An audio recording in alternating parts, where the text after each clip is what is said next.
Hi guys, it's Kate here for my March TBR. So I have lots of books to show you, so I will get right into it. And the first book that I am planning on reading is Laurus. This was planned for last month and I will be buddy reading this with a book olive. It did not come in from the library and there's only one copy in the whole county. So I was waiting on that and I think it will be in this month. So I will be buddy reading that and really looking forward to that. That is the book that I spoke about that takes place in 15th century Russia. So I am interested in reading that. And next is I will be doing another buddy read with Kate over at a novel Nomad. We had so much fun doing our 2 buddy reads last month that we decided we should do some more this month, and we ended up picking 3 books to read together. I had 2 mysteries I was reading that sounded interested to her, and she had a historical fiction mystery that sounded interested to me. So what she picked is What Angels Fear, and that is by C.S. Harris.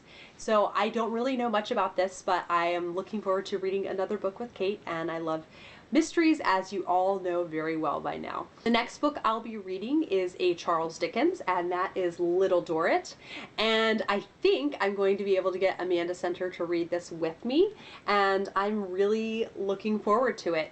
I love Charles Dickens. You'll shortly see a video where I talk about the Pickwick Papers and how I read that, and eventually, you know, I'm trying to get through all of Charles Dickens' works. I don't really have a specific order that I'm doing, so just kind of picking as I go along, and Little Dorrit is the one I would like to read next. Next is one that I was not able to get to last month. I added it sort of last minute. It was when my library did a blind date with a book, and it is The Forgotten Garden by Kate Morton. I only was able to get to like a couple chapters of this last month, but I absolutely loved what I read.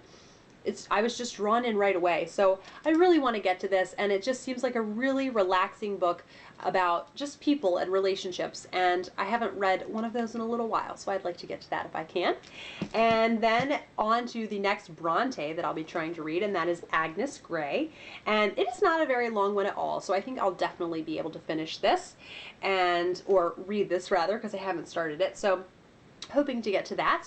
And then if I'm remembering correctly the month, I'm pretty sure Marina's over at My Name is Marina's is doing a Fairyland read-along. So I have so far from the library The Girl Who Circumnavigated Fairyland in a Ship of Her Own Making. This is by Catherine M. Valente. And then there's also The Girl Who Fell Beneath Fairyland and Led the Revels There. The Girl Who Soared Over Fairyland and Cut the Moon in Two. And then I think the next one is called The Boy Who Lost Fairyland. That one is waiting at the library for me. So I just heard a lot about this book series on Booktube, and I really would like to try it out. I love children's literature, and this obviously seems very fantastical, and I love fantasy, so I would really like to get to those books. And then the next is a buddy read I will be doing with Carolyn over at BBC Girl 520. I'll link her channel down below. And we are going to be reading this chunker of Lark Rise to Candleford. And there are 3 books in this one volume combined. So we're going to be doing a volume a month. So we're starting these in March and we will finish by the end of May. So I'm looking forward to that. I absolutely adore the show, and I hear this one though is really different from the show. It feels a lot more kind of nonfiction.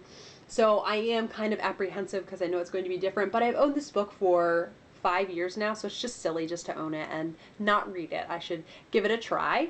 And next is another buddy read, and that is with Megan Rose over at Megan Rose Reads, and we will be reading the 3rd in the Wheel of Time series with yet another horrid cover, and that is The Dragon Reborn. So really excited to get back into the Wheel of Time series. And the mysteries I would like to read this month, the first, and these all 3 are actually, I did several months back the mystery series that I would like to read, and so all 3 of these are ones that were listed in those videos. And the first is A Great Deliverance by Elizabeth George. This is a really like cheesy copy I got used in the library, but I think it's sturdy, so that's good. And this is the first in the Inspector Lindley series, and I absolutely love the TV show. So I hear that Elizabeth George's writing is really good, so I'd like to get to this one. And A Great Deliverance is pretty chilling. It is about a teenage girl who's found with a bloody axe in her hands,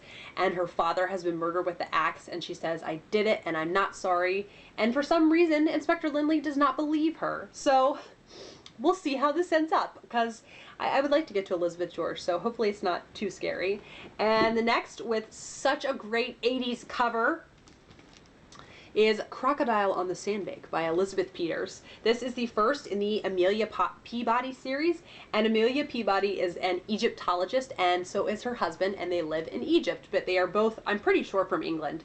So I've heard really good things, especially from Leeanne over at Books and Babble, about Elizabeth Peters. I'll link Leanne's channel down below. And so she made me really want to try this out. So looking forward to this.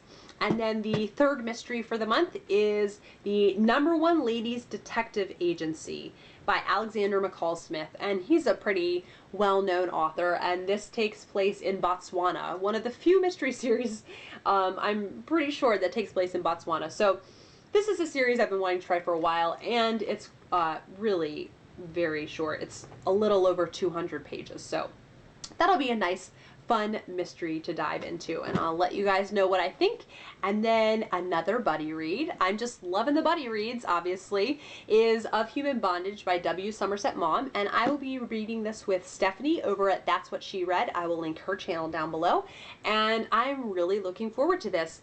I really did not enjoy the last Maugham that I read, and that was Christmas Holiday, and I read that in December. It just wasn't anything like I thought it was going to be, and so I really want to enjoy a Maugham. I want to, read another one that I'll enjoy. And Of Human Bondage is just one of his most famous works, so I would love to read this. And looking forward to that. So then my Booktuber Recommends Jar, the one that I already drew and I went and got it at the library, is The Hummingbird's Daughter by Luis Alberto Urrea. And this was recommended by Hillary over at Your Robot Friend. So I love the books that Hillary picks. She has lots of interesting books that I haven't heard of, and so looking forward to this. And I will just read you guys the synopsis. It says, Teresita is not an ordinary girl. Born of an illiterate, poor Indian mother, she knows little about her past or her future. She has no idea that her father is Don Tomas Urrea, the wild and rich owner of a vast ranch in the Mexican state of Sinaloa. She has no idea that Hula, the elderly healer who takes Teresita under her wing, knows secrets about her destiny, and she has no idea that soon all of Mexico will rise in revolution, crying out her name. When Teresita is but a teenager learning from Hula the way plants can cure the sick and prayer can move the earth, she discovers an even greater gift. She has the power to heal. Her touch, like warm honey, melts pain and suffering. But such a gift can be a burden too. Before long, the Urrea Ranch is crowded with pilgrims and with agents of a Mexican government wary of anything that might threaten its power. A spectacular novel as grand as a western sunset. The Hummingbird's Daughter is the story of a girl coming to terms with her destiny, with the miraculous, and with the power of faith. So kind of sounds like a little bit of magical realism in there. And I know nothing about the politics of Mexico when this happens, so that'll be really fascinating, and hoping that I will finally have a Booktuber Recommends that I don't DNF. I would love for that to happen. So yeah, I'm just really excited about all of these books and looking forward to it. I tried to pick kind of a little bit of everything in there, and I will see you guys for another video soon.